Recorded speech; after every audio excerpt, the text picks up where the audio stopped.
خوب سمجھ لو, نماز میں دھیان لگانے کی کوشش کرنا تو ضروری ہے, دھیان کا لگنا فرض نہیں ہے, کیونکہ وہمی لوگ پھر ٹینشن میں آتے ہیں, ابے دماغ ہی نہیں لگ رہا, دماغ ادھر ادھر گھوم رہا ہے, یار یہ کیا, ابے چھوڑو, تمہارے ذمے جو اللہ نے کام لگائے تم وہ کرو, لگانے کی کوشش کرو, لگ جائے ٹھیک ہے, نہیں لگے تو اللہ کیا کرے گا, قبول کر لے گا, زیادہ ٹینشن نہیں لو.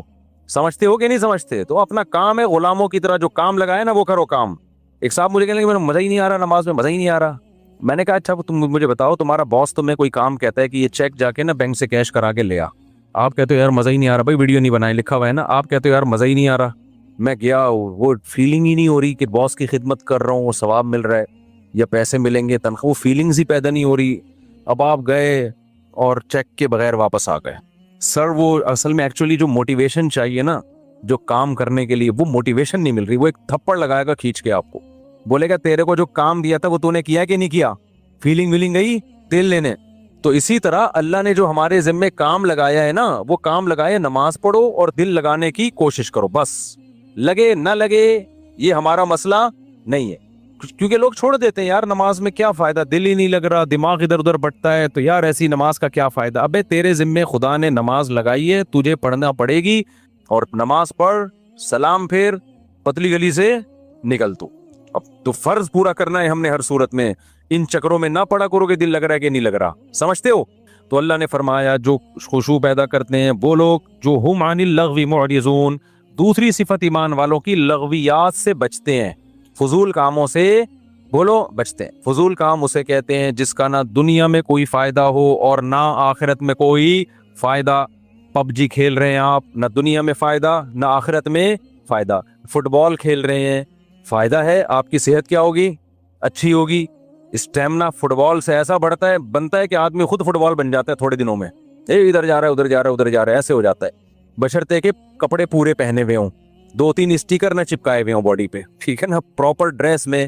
فٹ بال ایک ایسی چیز ہے آخرت کا ہو, اگر نیت اچھی ہوگی تو آخرت کا بھی فائدہ ہوگا کہ میں صحت بنا رہا ہوں تاکہ میں اللہ کی عبادت کر سکوں, لوگوں کے کام آ سکوں, تو آخرت کو بھی فائدہ. نیت نہیں ہے تو کم از کم دنیا کو تو فائدہ ہوگا نا, آپ کی دنیا سنورے گی. اب یہ جو رمضان میں راتوں کو لڑکے کرکٹ کھیل رہے ہیں, میرا ایک بیان بڑا چل رہا ہے, اس سے لڑکوں کو بڑی موٹیویشن ملی ہے کہ اور کھیلو رات میں.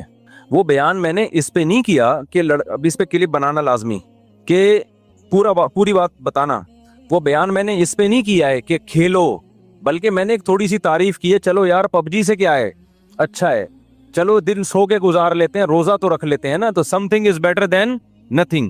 لیکن اصل جو کام ہے نا میرے بھائی رمضان میں, وہ کام ہے کوشش کریں رات کو تھوڑا سا وقت نکال کے تہجد پڑھ لیں اور اللہ سے دعائیں مانگ لیں. کرکٹ پورے سال کھیلا جا سکتا ہے, یہ جو چانس اللہ نے جو پیکج رمضان میں چل رہا ہے نا, تہجد, تراویح اور دعاؤں کا, یہ والا پیکج بعد میں نہیں ملے گا. تہجد تو پڑھ سکتے ہیں بعد میں بھی, وہ فضیلت نہیں ہوگی جو رمضان میں ہوتی ہے. دعائیں بعد میں بھی قبول ہوتی ہیں, وہ اس طرح نہیں جیسی رمضان میں قبول ہوتی ہیں.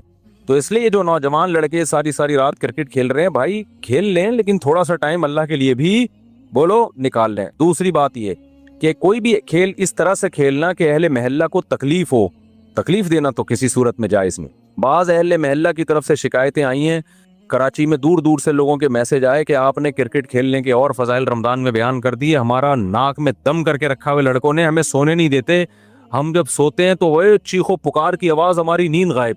تو میں نے کہا یہ تو پولیس کنٹرول کرے گی, بھائی تھانے میں رپورٹ کرو, اس کا میرے بیان سے کوئی تعلق. میں نے تو ایک جرنلی ایک نارملی بات بیان کی ہے, یہ تو مینجمنٹ کا کام ہوتا ہے نا. دیکھو امریکہ میں, لندن میں, پورے یورپ میں آپ نے تیز آواز سے گانے لگا دیے نا, تو پڑوسی نہیں آپ کو آپ کہے گا کہ بند کرو, پڑوسی پولیس کو فون کرے گا, پولیس آئے گی بولے گی بھائی اس کو کیا کر لے, آہستہ کر آواز, اپنے گھر کے اندر سن, محلوں کو کیوں سنا رہے. تو ہمارے یہاں مینجمنٹ ہی نہیں ہے, جب مینجمنٹ ہی نہیں ہے تو پھر جو کرے تو پھر مجھے کہہ رہے ہیں کہ میں بند کراؤں. تو وہ اس لیے اصل کام یہی ہے کہ والذین هم عن اللغو معرضون, ایمان والوں کی علامت یہ ہے کہ وہ ایسے کاموں سے جس کا نہ دین کا کوئی فائدہ نہ دنیا کا کوئی فائدہ, اس سے ایوائڈ کرتے ہیں, اس سے اجتناب کرتے ہیں. تو آج سے دیکھیں سارا دن آپ کون کون سے ایسے کام کر رہے ہیں جو فالتو کے کام ہیں, جن کا کوئی فائدہ بولو نہیں. ان کاموں کو اپنی فہرست سے نکالیں. سمجھتے ہو کہ نہیں سمجھتے؟ والذین هم للزکاة فاعلون, زکات دیتے ہیں. والذین هم لفروجهم حافظون, اپنی شرمگاہوں کی حفاظت کرتے ہیں. الا علی ازواجہم, سوائے اپنی بیویوں کے. یہ بار بار میں مضمون بیان کرتا ہوں اہل جنت کی علامت کیا ہے کہ بیوی کے علاوہ اس کے پاس کوئی راستہ نہیں ہے، نہ ہینڈ پریکٹس کا راستہ ہے۔ اللہ ڈاکٹر ذاکر نائک کو دنیا اور آخرت کی بھلائیاں دے، ہمارے لیے قابل احترام ہے، لیکن انہوں نے جو ہینڈ پریکٹس والا مسئلہ بیان کیا وہ بالکل غلط ہے۔ اسلام کہتے ہیں مسائل مفتیان کرام کا کام ہے، انہوں نے کہہ دیا کہ مجبوری میں جائز ہے، کہیں بھی جائز ہونے کی ہمارے پاس کوئی شرعی دلیل موجود نہیں ہے، قرآن نے صاف طور پہ منع کیا ہے۔ ڈاکٹر لوگ عام طور پر اس کو پروموٹ کر رہے ہوتے ہیں، ڈاکٹر ذاکر نائک بھی چونکہ میڈیکل سائنس کے ڈاکٹر ہیں نا، تو ڈاکٹر لوگ کہتے ہیں یار اسٹریس ختم کرنے کے لیے، بھائی دنیا میں صرف اسٹریس ہی کوئی مسئلہ نہیں ہے، اسٹریس آپ شریعت کی حدود میں رہ کے تو ختم کر سکتے ہیں، شریعت کی حدود ٹوٹ رہی ہے تو پھر اسٹریس نعمت ہے اللہ کے لیے۔ دیکھو روزے میں بھی اسٹریس ہوتی ہے نا، دل تڑپتا ہے، منہ میں بدبو بھی پیدا ہو جاتی ہے بہت زیادہ خالی پیٹ رہنے سے، لیکن نبی نے کیا فرمایا، وَلَا خَلُوفُ فَمِ الصَّائِمِ أَحَبُّ إِلَى اللَّهِ مِنَ الْمِسْكِ، اللہ کو بدبو سے کتنی نفرت ہے، لیکن روزے دار کی منہ کی بدبو اللہ کو مشک و عنبر سے زیادہ محبوب ہے۔ اللہ کو میلا کچیلا رہنا پسند ہے یا صاف ستھرا؟ بتاؤ۔ میڈیکل سائنس بھی کہتی ہے بھائی نیٹ کلین ہونا چاہیے بندہ، اللہ میاں بھی یہ کہتے ہیں، تبھی مسواک کا حکم دیا، نہانے کا حکم دیا، خوشبو کا حکم دیا، صاف کپڑے پہنے، پاک کپڑوں، لیکن جب ہم حج کرنے جاتے ہیں تو اللہ کو میلا کچیلا حاجی زیادہ پسند ہے۔ اب ڈاکٹر تو وہاں بھی کہے گا یار یہ میل کچیلا ایکچولی جرمز ایکچولی، بھائی اللہ کے لیے اب میلا کچیلا کیا ہے؟ پراگندہ بال، لمبا سفر، لمبا احرام، تبھی تو حج قران سب سے افضل ہے، ایک ہی احرام میں حج بھی کرو اور اسی احرام میں عمرہ بھی کرو تاکہ احرام لمبا ہو جائے، کیونکہ جتنا احرام لمبا ہوگا خوشبو نہیں لگا سکتے آپ، بال نہیں کاٹ سکتے، کنگھا نہیں کر سکتے۔ تو دیکھو نا جو لمبے حج کرتے ہیں نا، احرام یہیں سے باندھ کے جاتے ہیں، تھوڑے دنوں میں ایسا لگ رہا ہوتا ہے مریخ سے آئے ہوئے ہیں، یہ کہیں پتہ نہیں کہاں سے آئے بندہ۔ تو اللہ کو یہی پسند ہے، حاجی ایسے ہی پسند ہے۔ نہانے کی اجازت ہے حج میں، صابن نہیں لگاؤ، خوشبو نہیں لگا سکتے، تو بس اللہ کا ایک نظام ہے، نارمل روٹین سے اللہ نے حاجی کو کیا کر دیا، ہٹا دیا اللہ تعالیٰ نے۔ اسلام میں بال رکھنے کا حکم ہے، کیونکہ حدیث میں آتا ہے اللہ جمیل ہے، جمال کو پسند کرتا ہے، تو بالوں میں کیا ہے، جمال، یہی وجہ ہمارے نبی بال رکھتے تھے، بڑے بال تھے آپ صلی اللہ علیہ وسلم کے، لیکن حج میں کیا ہے، بولو بال کٹا دو۔ اچھا مجھے لوگ کہہ رہے ہیں آپ کے کیوں ہیں، اب تو عمرہ کیا آپ نے، ایک صاحب کہنے لگے اس پہ تو 6 عمرے اور ہو سکتے ہیں، اتنے بڑے بال ہیں۔ تو بھائی میں نے کہا قصر بھی تو ہے نا، ہم نے ٹرین کئی دفعہ کرا لی، اب کیا ہے، قصر بھی سنت ہے، وہ بھی ٹھیک ہے۔ تو بہرحال بڑے بالوں میں زینت ہے، لیکن حج میں کیا ہوتا ہے، دہشت گردی کا جڑ سے خاتمہ۔ تو بس وہ اللہ کا حکم ہے کہ یار میرے حکم کو فالو کرتے ہو کہ نہیں کرتے۔ تو اسی طرح آپ کو جتنی مرضی ٹینشن ہو، اس ٹینشن کو ختم کرنے کے لیے ہینڈ پریکٹس کی آپ کو اجازت بولو نہیں ہے۔ اس کا ختم کرنے کا ایک ہی طریقہ ہے، نکاح کر لو جا کے، مجبور ہو کے کرو گے، کسی کا بھلا تو ہو جائے گا نا، کسی کی بچی کا، کسی عورت کو ٹھکانہ تو مل جائے گا نا۔ تو اس لیے ڈاکٹر ذاکر نائک بہت قابل احترام، اللہ بہت دین کا کام لے رہا ہے، مگر یہ مسئلہ بالکل صحیح نہیں بیان کیا۔ ایک تو 3 طلاق کا مسئلہ بھی انہوں نے غلط بیان کیا، وہ بعد میں اب ان کی رائے ویسی رہی بھی نہیں ہے، اس میں لچک پیدا ہو گئی ہے۔ تو لوگوں نے بہت دفعہ ایسا کیا، 3 طلاقیں دے کے جی ڈاکٹر ذاکر نائک کا کلپ آیا تو بیویوں کو رکھ لیا۔ میں نے بار بار بتایا یہ حرام ہے، 3 طلاق قرآن نے بیان کیا، حدیث نے بیان کیا، صحابہ کا اجماع ہے، 3 ہوتی ہیں، بیوی حلال نہیں ہوگی، خدا کے غضب کو مت دعوت دو۔ ڈاکٹر ذاکر نائک قابل احترام ہے، لیکن ابو حنیفہ سے زیادہ علم نہیں ہے ان کے پاس، امام شافعی سے زیادہ علم نہیں ہے، امام مالک سے زیادہ علم نہیں ہے، احمد بن حنبل سے زیادہ علم نہیں ہے۔ ڈاکٹر ذاکر نائک بخاری کے حوالے دے رہے ہیں اور احمد بن حنبل بخاری کے استاذ ہیں، سمجھ میں آ رہی ہے بات کہ نہیں آ رہی؟ امام بخاری کے استاذ ہیں احمد بن حنبل، امام شافعی احمد بن حنبل کے استاذ ہیں، امام محمد امام شافعی کے استاذ ہیں، امام ابو حنیفہ امام محمد کے استاذ ہیں، اور امام مالک بقیہ 3 اماموں کے استاذ ہیں، اور یہ تابعین تبع تابعین کے دور کے لوگ ہیں۔ پوری امت نے ان پہ اعتماد کیا ہے، اور اس وقت اعتماد کیا ہے جب یہ 2 نمبریاں نہیں تھیں، اس طرح کے منجن نہیں بک رہے تھے مارکیٹ میں، نیک لوگ تھے، پرہیزگار لوگ تھے، وہ خود صاحب علم تھے۔ اس وقت جن لوگوں پر اعتماد کیا گیا ہے نا، تو مسائل میں وہ لوگ زیادہ قابل اعتماد ہیں۔ آج کے اسکالرز کی ہر بات نہیں لی جائے گی، سمجھتے ہو کہ نہیں سمجھتے ہو؟ تو اچھا میرے بھائی ہم چلتے ہیں آگے۔ اچھا ڈاکٹر ذاکر نائک بیچارے انہیں وہ مسائل بتانا بھی چھوڑ دیں، لیکن پبلک نے ان کو چھوڑا نہیں ہے۔ جب بھی کوئی جاتا ہے حضرت آپ مسائل نہ بتایا کریں، وہ کہتے ہیں بھائی میں نہیں بتاتا یار۔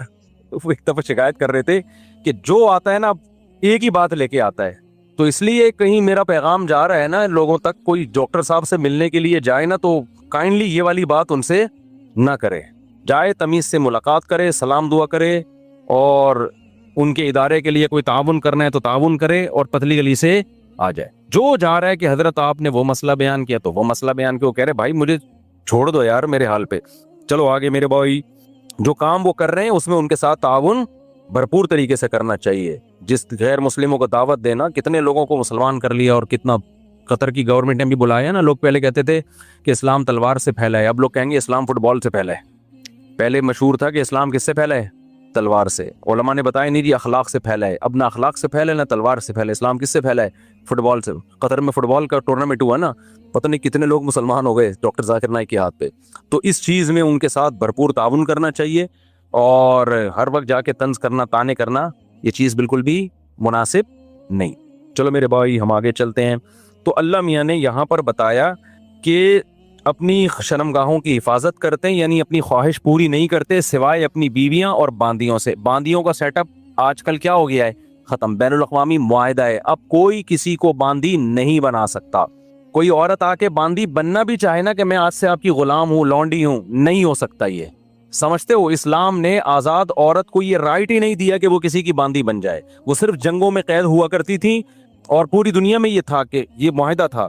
اب وہ پوری دنیا میں معاہدہ ہو گیا ہے کہ اب جنگوں میں جو قید ہوگی وہ باندی نہیں بنے گی. تو اسلام نے معاہدے کی پابندی کا حکم دیا ہے, سمجھتے ہو, کیونکہ اسلام میں کوئی لازمی حکم نہیں تھا باندی بناؤ.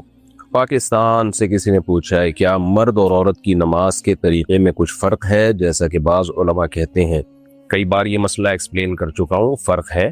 اجماع امت سے ثابت ہے, تواتر عملی سے ثابت ہے کہ عورتیں سمٹ کے نماز پڑھیں گی. جیسے کہ عورت کا صفا مروہ پہ دوڑنا یہ ثابت نہیں ہے, یعنی چلنا, تو یہ کسی صریح حدیث میں نہیں ہمیں ملتا, لیکن تواتر عملی سے ثابت ہے. اس لیے عورتیں صفا مروہ پہ چلتی ہیں, دوڑتی نہیں ہیں. اور عورت آہستہ لبیک کہتی ہے. عورت رمل نہیں کرتی. طواف کے پہلے 3 چکروں میں جو سینہ کڑا کے چلتے ہیں نا, یہ عورت کے لیے نہیں ہے. حالانکہ کسی حدیث میں نہیں ہے کہ عورت یہ کام نہیں کرے گی. نبی صلی اللہ علیہ وسلم نے فرمایا خذوا عنی مناسککم, جیسے میں نے حج کیا ایسے حج کرو. لیکن پھر بھی ہم عورت کو کہتے ہیں بھائی آہستہ چلو, آپ دوڑو نہیں. جبکہ حضرت ہاجرہ تو عورت تھی, وہ تو دوڑی تھی. تو اصل میں یہ مسائل تواتر عملی سے ثابت ہوتے ہیں, سینہ بسینہ چلے آ رہے ہیں. تو ہر مسئلے پر صریح حدیث کا مطالبہ کرنا یہ خود ایک جہالت ہے, کم علمی کی دلیل ہے. کہ یہ اس کی علامت ہوتی ہے کہ آپ کو قرآن و سنت سے جو فقہاء نے مسائل اخذ کیے ہیں ان کے اصول ہی آپ کو معلوم نہیں ہے. ایسے تو بہت سارے مسائل سے ہم محروم ہو جائیں گے, بہت سارے مسائل کو غلط قرار دینا پڑے گا جو صدیوں سے اجماعی مسائل ہیں امت کے. تو عبادات میں عورت کی حیا خود مطلوب ہے. جیسے صفا مروہ پہ کیوں چلے گی؟ اس لیے کہ دوڑنا عورت کی حیا کے خلاف ہے عبادت میں. اور لبیک آہستہ کہے گی تاکہ عبادت جتنی حیا کے ساتھ ہو سکتی ہے اتنی ہو. رمل نہیں کرے گی کیونکہ عورت کا طواف کے دوران رمل کرنا, سینے کو اکڑا کے چلنا, یہ حیا کے خلاف ہے. تو اسی طرح عورت کا مردوں کی طرح نماز پڑھنا یہ بالکل حیا کے خلاف ہے. تو وہ سمٹے گی عبادات میں. نبی صلی اللہ علیہ وسلم نے عورت کو حکم دیا, فرمایا کہ گھر کی نماز مسجد سے بہتر ہے کیونکہ اس میں حیا زیادہ ہے, اس میں اپنے آپ کو ظاہر نہیں کرنا پڑتا اس کو. پھر گھر میں بھی اندر صحن سے بہتر ہے کمرے میں نماز پڑھے, آپ صلی اللہ علیہ وسلم نے فرمایا. تو یہ کیسے ہو سکتا ہے کہ جو اتنی زیادہ حیا کا حکم دے رہا ہے عبادت کے دوران, پھر عورت کو جسم بھی زیادہ چھپانا لازم ہے؟ یعنی مرد پہ تو وہ سب چیزیں لازم نہیں ہیں, اتنا پردہ کرنا نماز کے دوران. عورت پر تو اسکارف لینا بھی لازم ہے, کلائیاں چھپانا بھی لازم ہے. تو یہ سب اس بات کی علامات ہیں کہ عورت عبادت میں حیا کا اظہار کرے گی. تو اس لیے اس پر پوری امت کا اتفاق ہے, اور جو مسئلہ اتفاقی ہوتا ہے نا اس کے خلاف جانے کی اجازت نہیں ہوتی. تو پہلے اہل حدیث بھی یہی کہا کرتے تھے, ان کے جو اہل حدیث کے قدیم فتاوی ہمیں ہندوستان میں ملتے ہیں وہ یہی ملتے ہیں کہ عورت سمٹ کے نماز پڑھے گی. یہ بعد میں مسئلہ پھیلا ہے اور پھر اس کو لے لیا لوگوں نے اور مطالبہ شروع کر دیا اس پہ کوئی حدیث دکھاؤ. تو جب بھی کوئی ایسے کہا کرے نا حدیث دکھاؤ, تو آپ کہیں گے ٹھیک ہے تم صفا مروہ پہ حدیث دکھا دو کہ عورت دوڑے گی نہیں بلکہ چلے گی. تو ایسے مسائل تواتر عملی سے ثابت ہوتے ہیں. چاروں اماموں کا اس پر اتفاق ہے, حنفیہ, شافعیہ, مالکیہ, حنبلیہ, سب سے. امام احمد بن حنبل تو امام بخاری کے استاذ ہیں, تو وہ تو حدیث کو زیادہ سمجھتے ہیں, انہوں نے بھی یہی لکھا ہے کہ عورت سمٹ کے نماز پڑھے گی. اچھا بھائی, محمد آصف یو پی سے, اگر کسی امام کو پورے جسم میں, امام مسجد کو پورے جسم میں بیماری ہے اور وہ بیماری چھونے سے پھیل سکتی ہے, تو کیا ایسے امام کے پیچھے نماز پڑھنا ٹھیک ہے؟ ایسے امام کے پیچھے نماز پڑھنا ٹھیک ہے, لیکن امام کو چاہیے کہ وہ اس بیماری کے دوران مسجد میں نہ آئے, کیونکہ لوگ مسافہ کریں گے, کچھ بھی ہوگا, تو بہتر ہے کہ وہ پھر گھر میں ہی نماز پڑھے. ایسی بیماری جو متعدی ہوتی ہے نا, تو اس میں خود ہی اپنے آپ کو لوگوں کے سامنے ظاہر کرنے سے اجتناب کرنا چاہیے. اسلام آباد سے کسی نے پوچھا, اگر میاں بیوی کے تعلقات عرصہ دراز سے ٹھیک نہ ہو اور انہی تعلقات کو ٹھیک کرنے کے لیے اگر کوئی ثالث بیٹھ جائے اور ان کے درمیان یہ فیصلہ ہو جائے کہ شوہر کو ایک مقررہ مدت دی جاتی ہے, اگر اس وقت میں اس نے بیوی کی طرف رجوع نہیں کیا تو بیوی کو طلاق ہو جائے گی, اور بدلے میں وہ بیوی کو حق مہر دے گا اور کچھ پیسے وہ ثالث جرمانے کے طور پر رکھے۔ دریافت طلب امر یہ ہے کہ اگر شوہر مقررہ مدت میں رجوع نہ کر سکا تو کیا یہ طلاق واقع ہو جائے گی؟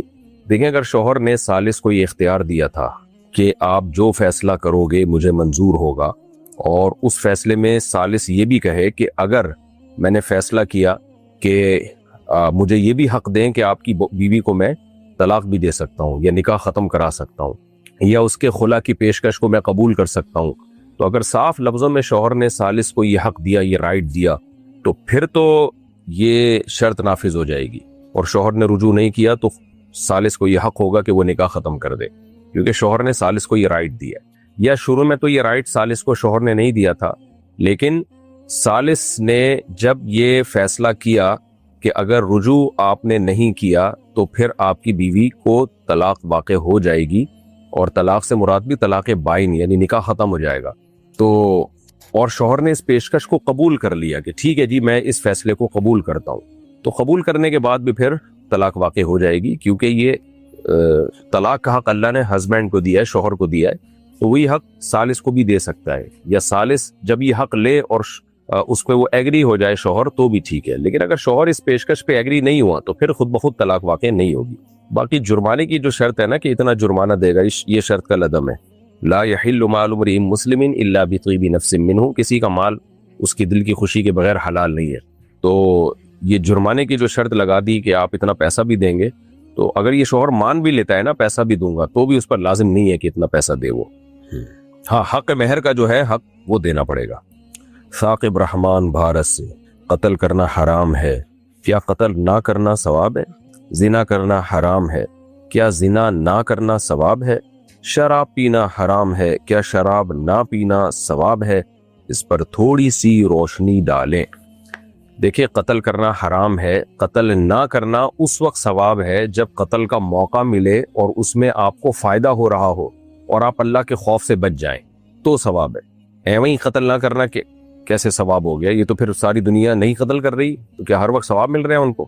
تو موقع ملا، لالچ بھی تھی، اس میں فائدہ بھی تھا، قدرت بھی تھی، اور سزا ملنے کا یقین بھی نہیں تھا آپ کو دنیا کی جو سزا ہوتی ہے، پھر بھی آپ اللہ کے خوف سے بچ گئے، یا شریعت کی وجہ سے بچ گئے، یا جنت کی لالچ میں بچ گئے، یا جہنم کے عذاب سے کہ خوف کھا کے بچ گئے، تو ثواب ملے گا۔ اسی طرح زنا کرنا بہت بڑا جرم ہے، گناہ ہے۔ زنا نہ کرنا ثواب اس وقت ہے جب آپ میں زنا کی طاقت ہو، زنا کا موقع ہو، اور آپ اللہ کے خوف سے بچو، پھر ہے تو یعنی جیسے موقع لگا نا آپ کو، ملا زنا کا، آپ کر سکتے تھے لیکن آپ نہیں کر رہے، تو یقیناً آپ کو صرف یہ نہیں کہ ثواب ملے گا بلکہ بہت زیادہ ثواب ملے گا۔ رسول اللہ صلی اللہ علیہ وسلم نے فرمایا 7 لوگ ایسے ہیں، 7 یظلہم اللہ فی ظلہ یوم لا ظل الا ظلہ، 7 افراد کو اللہ قیامت کے دن اپنے عرش میں کے سائے میں خاص سایہ دے گا اللہ تعالیٰ ان کو۔ ان میں ایک وہ رجل دعتہ امرأۃ ذات حسن ومال قال انی اخاف اللہ، کوئی حسین عورت اس کو زنا کی دعوت دے اور وہ کہے کہ مجھے اللہ کا خوف ہے، تو چونکہ اس کو موقع ملا نا زنا کا، اور اس نے وہ موقع ضائع کر دیا اللہ کے خوف سے، تو یہ بہت بڑے اجر کا مستحق ہوگا۔